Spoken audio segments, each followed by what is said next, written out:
The Survivor 42 finale has been in our rearview mirror for over a month. Did the new twists and turns fare any better compared to Survivor 41? 18 new players gave us memorable character and strategy moments. Although the winner might not have played the most dominant game, it was a winner that will be loved for years to come. Survivor 43 is still a ways off, so let's have a look at the top 5 moments of Survivor 42. Top 5, top 5 baby, top 5 baby,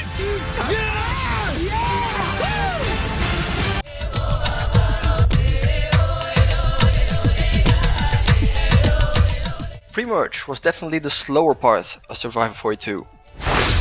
Many votes were straightforward, where the target could do little but play their shot in the dark and cross their fingers. The shot in the dark never panned out, resulting in some boring pre-merge tribal councils. That being said, Survivor 43 should keep the shot in the dark in the game. It's a good twist, it just needs to work out one of these tribals. The Jenny vote on day 7 is the first time Survivor 42 shifted into a higher gear. A vote with lasting repercussions for the relationship between Hai, Chanel and Mike. Mike had to pivot his game. He was playing a loyal game until that point. His trust got shaken and it clouded his judgment later on. Hai, on the other hand, went from the bottom to the top while Chanel's game got flushed down the toilet. Chanel never rebounded from this vote, despite she thinking she's in a good spot. Chanel loses the game here. The eventual kill shot is given 4 tribals later on day 16. But I'm not playing a scared game. I'm playing a game for $1 million. I gotta make big moves to get a big reward.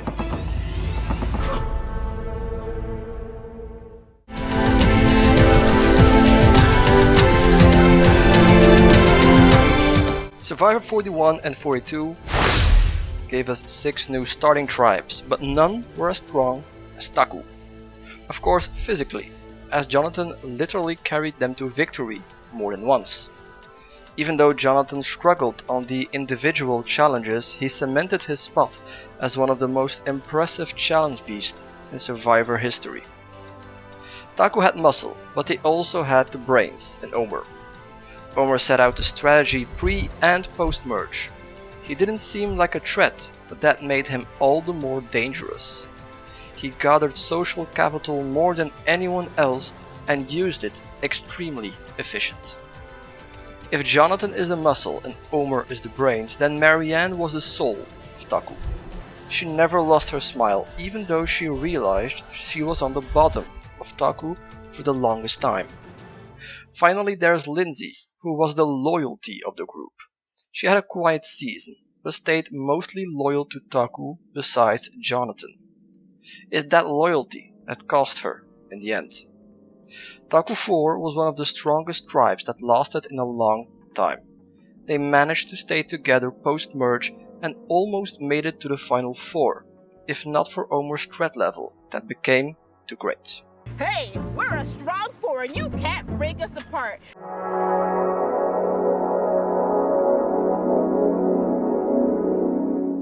Lydia might have been one of the more forgettable players in Survivor 42. Nonetheless, her tribal council shaped the direction the merge took. The merge boot always is a big moment in the season. It's the first time that all the tribes and their interpersonal connections come together and clash.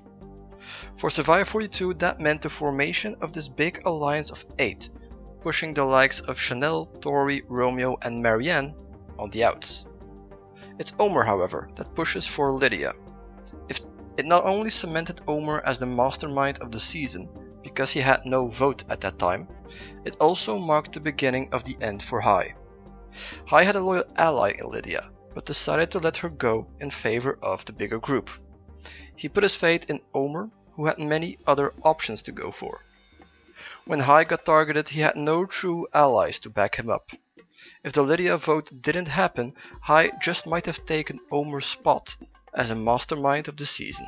I need to establish agency, whether it be through my social skills, wrangling people together. I need to get my numbers in order and have a clear path to the end.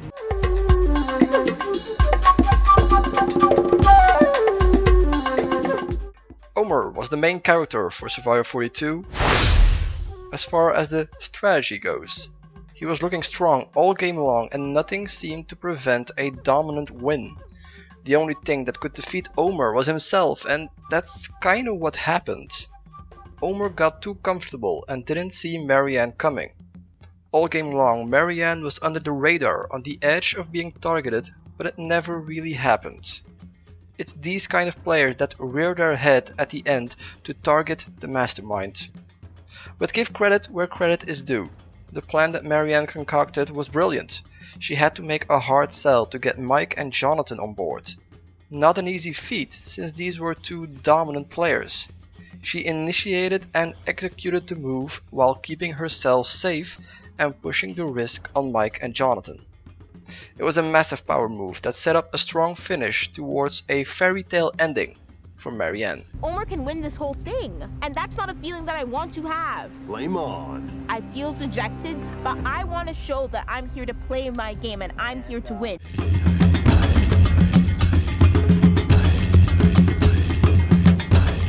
Marianne might not be the most dominant winner ever, and sure, she has made mistakes along the way. A strong finish doesn't mean she is a contender for a top 10 player or even a top 20. She is, however, a very historic winner. Marianne is the second black female winner in Survivor. The first one was Vesepia, the winner of Survivor Marquesas, the 4th season of Survivor. That is a very long time ago. You could draw a lot of conclusion on that as far as representation goes, but let's just be happy we finally have a second black female winner. One that has a very great heart and positive personality, who will be a great representative until we crown a new champion in Survivor 43. As a winner, she might also be a good lesson for future players. It's everyone's dream to play a mastermind game like Omer was doing, but more often than not this doesn't result in a victory. When it comes to Final 5 or 6, these masterminds can't hide anymore and get targeted for the threats they are. In this new chapter of Survivor, where the tension is so much on strategy and twist, the most optimal strategy might, ironically, just be to keep your head down and focus on a strong and flashy finish. Bring out the champagne, bring in the sign, let's bring it all in. This is the best part. Whether that is true or not will be something for Survivor 43 to explore. Even though Survivor got a soft reboot, the core of the show remains the same. That is the reason why this show is so successful for all these years and will remain successful.